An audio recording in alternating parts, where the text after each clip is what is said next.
तो दोस्तों, आप सबको पता ही है कि रूस और भारत की दोस्ती पूरी दुनिया भर में प्रचलित है, कि रूस किस तरह से भारत की मदद करने के लिए सबसे आगे खड़ा रहता है।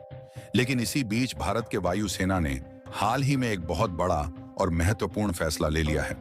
इसके बाद रूस को एक तगड़ा झटका लग गया है, क्योंकि भारत ने रूस के साथ एक बड़ी फाइटर जेट की जो डील थी उसको कैंसिल कर दिया है। अब अचानक से भारत के वायु सेवा ने ऐसा फैसला क्यों लिया? क्योंकि भारत को तो फाइटर जेट की बहुत ज्यादा जरूरत है। तो इसके बारे में हम डिटेल जानेंगे, तो इसलिए वीडियो के अंत तक बने रहिए।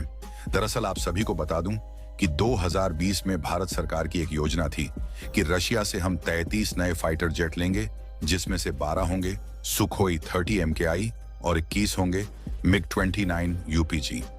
अब सुखोई 30 MKI जो डील है वो तो कंप्लीट हो चुकी है भारतीय वायुसेना के लिए, और इसको HAL मैन्युफैक्चरिंग भी करने लगा है। परंतु जो 21 की संख्या में MiG-29 UPG रशिया से खरीदे जाने थे, उसकी जो डील है उसको भारतीय वायुसेना ने कैंसिल कर दिया है। और आप स्क्रीन पर आप सभी इसका आर्टिकल भी देख सकते हो। अब इसके पीछे यह वजह नहीं है कि भारतीय वायुसेना ने इसलिए यह डील कैंसिल करी है कि पाकिस्तान को रशिया की तरफ से अपने S-350 नाम के ड्रोन को सप्लाई किया जा रहा है।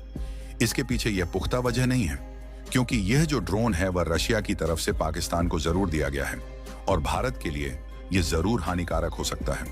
परंतु इस डील को कैंसिल करने की जो सबसे बड़ी वजह है वो ये है कि भारत के पास पहले से ही MiG-29 की 3 स्क्वाड्रन थी, और इन स्क्वाड्रन के जो जेट हैं वो धीरे धीरे करके पुराने हो चले हैं, और इनको हम 10 से 12 सालों के अंदर रिटायर कर देंगे।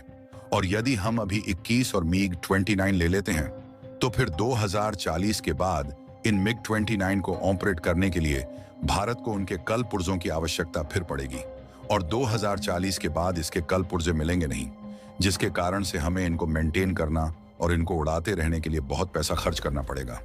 और इसी कारण से भारतीय वायुसेना ने फैसला ले लिया है कि MiG-29 को लेने से अच्छा है कि किसी अपने देसी फाइटर जेट को खरीदेंगे, जिसके कल पुर्जे भी भारत के पास ही रहेंगे और इनका उत्पादन भी आसान रहेगा, जिससे कि उनकी लागत और मेंटेन को हम अपडेट कर सकेंगे और उनके उड़ाने का खर्चा भी कम आएगा।